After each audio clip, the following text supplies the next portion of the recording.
நீரின்றி அமையாது உலகு என்பதை நன்கு உணர்ந்துள்ள இந்த அரசு மாநிலத்தின் நீர் வளங்களை உரிய முறையில் பராமரித்து பாதுகாப்பதற்கென பல்வேறு முயற்சிகளை மேற்கொண்டு வருகிறது. அண்மையில் மிக்ஜாம் புயலால் சென்னை மற்றும் சுற்றியுள்ள மாவட்டங்களில் புயல் வெள்ளத்தால் பாதிக்கப்பட்ட பகுதிகளில் 350 கோடி ரூபாய் மதிப்பீட்டில் 22 நிரந்தர வெள்ள தடுப்பு பணிகள் நடைபெற்று வருகின்றன. தென் மாவட்டங்களில் வரலாறு காணாத மழை வெள்ளத்தால் ஏற்பட்ட பாதிப்பினை சீரமைப்பதற்கு 250 கோடி ரூபாய் மதிப்பீட்டில் பல்வேறு நிரந்தர வெள்ள தணிப்பு பணிகள் மேற்கொள்ளப்பட்டு வருகின்றன.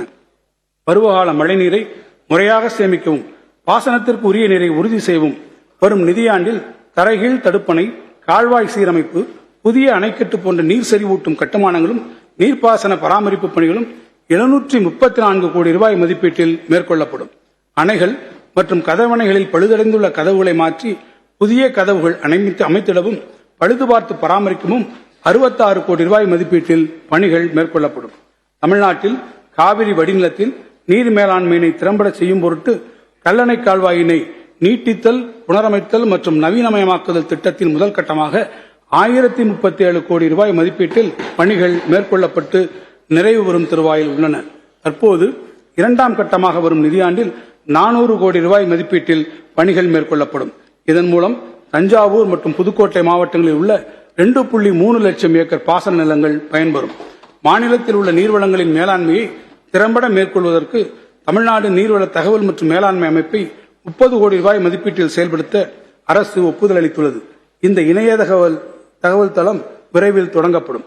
இந்த வரவு செலவு திட்ட மதிப்பீடுகளில் நீர்வளத்துறைக்கு 8398 கோடி ரூபாய் ஒதுக்கீடு செய்யப்பட்டுள்ளது. மாண்புமிகு தமிழ்நாடு முதலமைச்சர் அவர்கள் அறிவித்தபடி வரும் 2030 ஆண்டிற்குள் தமிழ்நாட்டினை $1 டிரில்லியன் பொருளாதாரம் கொண்ட மாநிலமாக மாற்றுவதற்கு தற்போதைய மின் தேவையை காட்டிலும் 2 மடங்கு கூடுதலான மின்சாரம் தேவைப்படும் என்பது குறிப்பிடத்தக்கது. இந்த உயர் இலக்கினை அடைவதற்கு வரும் காலங்களில் பசுமை ஆற்றல் முக்கிய பங்காற்றிடும். வரும் 2030 ஆண்டிற்குள் 100 பில்லியன் யூனிட் கூடுதல் புதுப்பிக்கத்தக்க பசுமை ஆற்றலை தமிழ்நாட்டில் உருவாக்கி நாட்டிலேயே தமிழ்நாட்டினை முதன்மை மாநிலமாக மாற்றுவதற்கு உரிய திட்டங்கள் வகுக்கப்படும். அந்த இலக்கை நோக்கிய பசுமை பயணத்தில் முதற்கட்டமாக பசுமை ஆற்றல் நிறுவனம் ஒன்று அமைக்கப்பட்டுள்ளது. சூரிய மின்சக்தி மற்றும் காற்றாலை மின் உற்பத்தியோடு பசுமை ஹைட்ரஜன், நீரேற்று புனல் மின் உற்பத்தி மற்றும் பிற புதிய பசுமை ஆற்றல் முயற்சிகள் உள்ளிட்ட அனைத்து பணிகளையும் இந்நிறுவனம் செயல்படுத்தும். அண்மையில் நடைபெற்ற உலக முதலீட்டாளர்கள் மாநாட்டில் 18,423 மெகாவாட் பசுமை ஆற்றல் ஆதாரங்களை தமிழ்நாட்டில் அமைப்பதற்கான 32 புரிந்துணர்வு ஒப்பந்தங்கள் கையெழுத்தாகியுள்ளன. இதில் 2570 மெகாவாட் பசுமை ஆற்றல் மின் உற்பத்தி செய்வதற்கான அனுமதி இதுவரை வழங்கப்பட்டுள்ளது. மேலும் தமிழ்நாட்டில் 11,500 மெகாவாட் திறனுள்ள நீரேற்று புனல் மின் நிலையங்கள் அமைப்பதற்கு உகந்த 12 இடங்கள் தேர்வு செய்யப்பட்டுள்ளன. பொதுத்துறை மற்றும் தனியார் பங்கேற்புடன் சுமார் 60,000 கோடி ரூபாய் முதலீட்டில் இப்புதிய நீரேற்று புனல் மின் நிலையங்கள் உருவாக்கப்படும். காலநிலை மாற்றம். சிறையிலிருந்து பிரிந்த இறகு ஒன்று காற்றின் தீராத பக்கங்களில் ஒரு பறவையின் வாழ்வை எழுதிச் செல்கிறது. கடிமக்கவிஞர் பிரமிழின் கவிதை வரிகளை சுற்றுச்சூழல் அமைப்பில் பொருத்தி பார்த்தால் இந்த பிரபஞ்சத்தில் வாழும் அனைத்து உயிரினங்களையும் இயற்கை வளங்களையும் பாதுகாத்து அடுத்த தலைமுறைக்கு கொடையளிப்பது மானுட கடமை என்பதை இந்த அரசு நன்கு உணர்ந்துள்ளது. நாட்டிலேயே பல்லுயிரினங்களின் தாயமாக தமிழ்நாடு திகழ்கிறது. இருப்பினும் மாறிவரும் கால சூழ்நிலையில் உலகெங்கிலும் உள்ள சில அரிய வகை உயிரினங்கள் அழிந்து வரும் நிலை காணப்படுவதால் அவ்வகை உயிரினங்களை பாதுகாத்திட வேண்டிய தேவை குறித்து பன்னாட்டு இயற்கை பாதுகாப்பு அமைப்பு international union for conservation of nature உட்பட பல அமைப்புகள் தொடர்ந்து வலியுறுத்தி வருகின்றன. எனவே பல்லுயிர் நலன் காக்கும் முயற்சியாக அழிந்து வரும் உயிரினங்கள் பாதுகாப்பு நிதி ஒன்றினை 50 கோடி ரூபாய் மதிப்பீட்டில் அமைக்க தமிழ்நாடு அரசு முடிவு செய்துள்ளது. இதற்கென முதற்கட்டமாக 5 கோடி ரூபாயை அரசு வழங்கும். பிற அரசு நிறுவனங்கள், பெருநிறுவன சமூக பொறுப்பு நிதி, தேசிய சுற்றுச்சூழல் அமைப்புகளின் உதவியோடு அழிந்து வரும் மற்றும் விளிம்பு நிலையில் உள்ள உயிரினங்களை பாதுகாக்க உரிய திட்டங்கள் வகுக்கப்படும். காலநிலை மாற்ற இயக்கம், பசுமை தமிழ்நாடு இயக்கம், தமிழ்நாடு ஈரநில இயக்கம் ஆகிய முன்னோடி திட்டங்களை அறிமுகப்படுத்தி 15 புதிய ராம்சர் ஈரநிலங்கள் மற்றும் 5 சரணாலயங்களை கொண்டு பசுமை பயணத்தில் நாட்டிற்கே வழிகாட்டியாக தமிழ்நாடு திகழ்கிறது. இதன் தொடர்ச்சியாக தமிழ்நாட்டின் 14 கடலோர மாவட்டங்களில் 1076 கிலோமீட்டர் கடற்கரை பகுதியை மையமாக கொண்டு கடலோர வளங்களை மீட்டு எடுப்பதற்காக 1675 கோடி ரூபாய் மதிப்பீட்டில் நெய்தல் மீட்சி இயக்கம் என்ற திட்டத்திற்கு ஒப்புதல் அளிக்கப்பட்டுள்ளது. கடற்கரையோர பல்லுயிர் பெருக்கம், கடற்கரை பாதுகாப்பு, கடற்கரை ஓர சமூகங்களின் வாழ்வாதாரத்தை மேம்படுத்துதல் மற்றும் கடலோரப் பகுதிகளில் மாசு கட்டுப்பாடு உள்ளிட்ட 4 முக்கிய நோக்கங்களை கொண்டுள்ளது இத்திட்டம். இத்திட்டத்தின் மூலம் நீல பொருளாதாரத்தின் திறனை பயன்படுத்திக் கொள்வதுடன் சதுப்பு நிலங்கள், பவளப்பாறைகள் மற்றும் உப்பு சதுப்பு நிலங்களை மீட்டெடுக்கும் பணிகளும் மேற்கொள்ளப்படும். அலையாத்தி காடுகளை மேங்க்ரோவ்ஸ் பாதுகாப்பது, மன்னார் வளைகுடாவில் உள்ள கரியாச்செல்லி தீவு பகுதிகளில் பவளப்பாறைகளை புனரமைக்கும் திட்டம் ஆகிய பணிகளும் நடைமுறைப்படுத்தப்படும். இத்திட்டத்தின் கீழ் செங்கல்பட்டு மாவட்டம் கடம்பூர் பகுதியில் 137 ஹெக்டேர் பரப்பளவில் லண்டன் கியூ கார்டன் நிறுவனத்தின் துணையோடு 345 கோடி ரூபாய் மதிப்பீட்டில் மாபெரும் பல்லுயிர் பாதுகாப்பு பூங்கா ஒன்று அமைப்பதற்கான பணிகள் தொடங்கப்பட்டுள்ளன. மேலும் நாகப்பட்டினம் மாவட்டம் மற்றும் சென்னை ஆகிய பகுதிகளில் கடல் ஆமை பாதுகாப்பு மையங்கள் மற்றும் தஞ்சாவூர் மாவட்டம் மனோரா பகுதியில் சர்வதேச கடற்பசு பாதுகாப்பு மையம் ஒன்றும் அமைக்கப்படும். எண்ணூர் கடற்கழி பகுதியினை எண்ணூர் கிரீக் 40 கோடி ரூபாய் மதிப்பீட்டில் பாதுகாத்து மீட்டெடுப்பதற்கான பணிகள் செயல்படுத்தப்படும். தமிழ்நாட்டில் உள்ள கடற்கரைகளை உலகத்தரம் வாய்ந்த வசதிகளுடன் மேம்படுத்த பல்வேறு நடவடிக்கைகளை இந்த அரசு மேற்கொண்டு வருகிறது. முதற்கட்டமாக செங்கல்பட்டில் உள்ள கோவளம் கடற்கரைக்கு நீலக்கொடி சான்றிதழ் பெறப்பட்டது.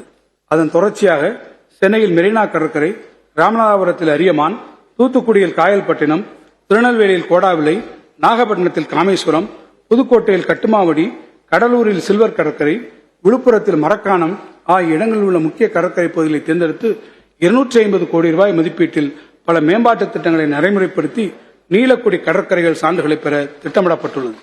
நெகிழி கழிவு மேலாண்மை வசதிகளை அமைப்பதில் கடற்கரை சமூகங்களை சார்ந்த இளைஞர்களை ஈடுபடுத்தவும், கைவிடப்பட்ட மற்றும் பயனற்ற மீன்பிடி கருவிகளை அகற்றவும், நெகிழி கழிவுகளுக்கான சுழற்சி பொருளாதார தீர்வுகளை செயல்படுத்தவும் திட்டமிடப்பட்டுள்ளது.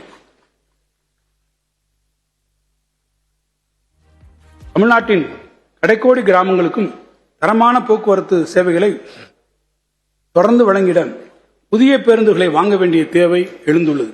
இந்நிதியாண்டில் 3000 புதிய பேருந்துகள் கொள்முதல் செய்யப்படும். இது மட்டுமன்றி ஜெர்மன் வளர்ச்சி வங்கி KfW நிதியுதவியுடன் 500 மின் பேருந்துகள் கொள்முதல் செய்து இந்த நிதியாண்டிலேயே செயல்பாட்டுக்கு கொண்டு வரப்படும். கடந்த 1997ஆம் ஆண்டில் முத்தமிழறிஞர் கலைஞர் அவர்கள் அறிமுகப்படுத்திய சிற்றுந்து மினி பஸ் திட்டம் தமிழ்நாடெங்கும் பெரும் வரவேற்பை பெற்றது. தற்போது வேகமாக வளர்ச்சியடைந்து வரும் நகரங்களை ஒட்டிய ஊரகப் பகுதிகளிலும் போக்குவரத்து சேவையை வழங்கிடும் நோக்கில் மாற்றியமைக்கப்பட்ட விதிமுறைகளுடன் சிற்றுந்து திட்டம் தமிழ்நாட்டில் விரிவுபடுத்தப்படும். இந்த வரவு செலவு திட்டத்தில் மகளிருக்கான இலவச பேருந்து கட்டண மானியத்திற்காக 3050 கோடி ரூபாய், மாணவர்களுக்கான பேருந்து கட்டண மானியத்திற்காக 1521 கோடி ரூபாய் மற்றும் டீசல் மானியத்திற்காக 1800 கோடி ரூபாய் ஒதுக்கீடு செய்யப்பட்டுள்ளது. தினந்தோறும் சுமார் 3 லட்சம் பயணிகள் விரும்பி பயணிக்கும் சென்னை மெட்ரோ ரயில் திட்டத்தின் 2ஆம் கட்ட பணிகள் 63246 கோடி ரூபாய் செலவில் 119 கிலோமீட்டர் தூரத்திற்கு 3 வழித்தடங்களில் துரிதமாக நடைபெற்று வருகின்றன. முதற்கட்டமாக பூந்தமல்லி முதல் கோடம்பாக்கம் வரையிலான உயர் வழித்தடம் வரும் 2025ஆம் ஆண்டு டிசம்பர் மாதத்தில் பயன்பாட்டுக்கு கொண்டு வரப்படும். இந்த வரவு செலவு திட்டத்தில் சென்னை மெட்ரோ ரயில் திட்டப் பணிகளுக்காக 12000 கோடி ரூபாய் நிதி ஒதுக்கீடு செய்யப்பட்டுள்ளது. கோவை மாநகரில் அவனாசி சாலை மற்றும் சத்தியமங்கலம் சாலை வழித்தடங்களில் மெட்ரோ ரயில் திட்டத்திற்கென 10,740 கோடி ரூபாய் மதிப்பீட்டிலும், மதுரை மாநகரில் திருமங்கலம் மற்றும் ஒத்தக்கடை பகுதியை இணைத்திடும் வகையில் 11,368 கோடி ரூபாய் மதிப்பீட்டிலும் தயாரிக்கப்பட்ட விரிவான திட்ட அறிக்கைகளை ஒன்றிய அரசுக்கு அனுப்பி வைக்கப்பட்டு ஒன்றிய அரசின் மூலதன பங்களிப்பு பெறுவதற்காக அனுப்பி வைக்கப்பட்டுள்ளது. ஒன்றிய அரசின் அனுமதி கிடைத்தவுடன் இந்த இரு நகரங்களிலும் மெட்ரோ ரயில் அமைப்பதற்கான பணிகள் தொடங்கும். சென்னை மெட்ரோ ரயில் வழித்தடத்தை சென்னை விமான நிலையத்திலிருந்து கிளாம்பாக்கத்தில் உள்ள கலைஞர் நூற்றாண்டு பேருந்து முனையம் வரை நீட்டிப்பதற்கான விரிவான திட்ட அறிக்கை 4,625 கோடி ரூபாய் மதிப்பீட்டில் பெறப்பட்டு ஒன்றிய அரசின் மூலதன பங்களிப்பிற்காக ஒப்புதல் கோரப்பட உள்ளது. மேலும் கோயம்பேடு முதல் ஆவடி வரையிலும் பூந்தமல்லி முதல் பரந்தூர் வரையிலுமான 2ஆம் கட்டத்தின் நீட்டிப்பு வழித்தடங்களுக்கு விரிவான திட்ட அறிக்கைகள் தயாரிக்கப்படும். சென்னை மெட்ரோ ரயில் நிறுவனம் மற்றும் தமிழ்நாடு தொழில் வளர்ச்சி நிறுவனம் ஆகியவை இணைந்து உருவாக்கப்பட உள்ள புதிய சிறப்பு அமைப்பு மூலம் சென்னை சென்ட்ரல் ரயில் நிலையத்திற்கு எதிரே மரபுசார் வடிவமைப்புடன் சுமார் 10 லட்சம் சதுரடி பரப்பில் 27 தளங்களை கொண்ட முத்திரை பதிக்கும் ஒரு கட்டடம் 688 கோடி ரூபாய் செலவில் கட்டப்படும். பொதுத்துறை, வணிக மற்றும் தொழில்நுட்ப நிறுவனங்களின் அலுவலக தேவையினை இப்புதிய கட்டடம் நிறைவு செய்யும். தற்போதுள்ள பிராட்வே பேருந்து நிலையம் மற்றும் அருகில் உள்ள குரலகம் கட்டடம் அமைந்துள்ள பகுதியில் ஒருங்கிணைந்த பன்முக போக்குவரத்து வசதியில் கொண்ட பேருந்து நிலையம் மற்றும் உயர்தர நவீன வசதியில் கொண்ட அலுவலக வளாகம் ஒன்று 823 கோடி ரூபாய் செலவில் உருவாக்கப்படும். இதில் அமையவுள்ள நவீன வசதியுடன் கூடிய பேருந்து நிலையம் அமைத்திட தேவையான 200 கோடி ரூபாய் நிதியை அரசு வழங்கிடும். அண்ணா நகர் மேற்கு, கலைஞர் நகர் மற்றும் மந்தைவெளியில் அமைந்துள்ள பேருந்து நிலையங்கள் மற்றும் பணிமனைகளை தரம் உயர்த்தி நவீன வசதிகளுடன் கூடிய அலுவலகங்களும் வணிக வளாகங்களும் உருவாக்க விரிவான திட்ட அறிக்கைகள் தயாரிக்கப்படும்.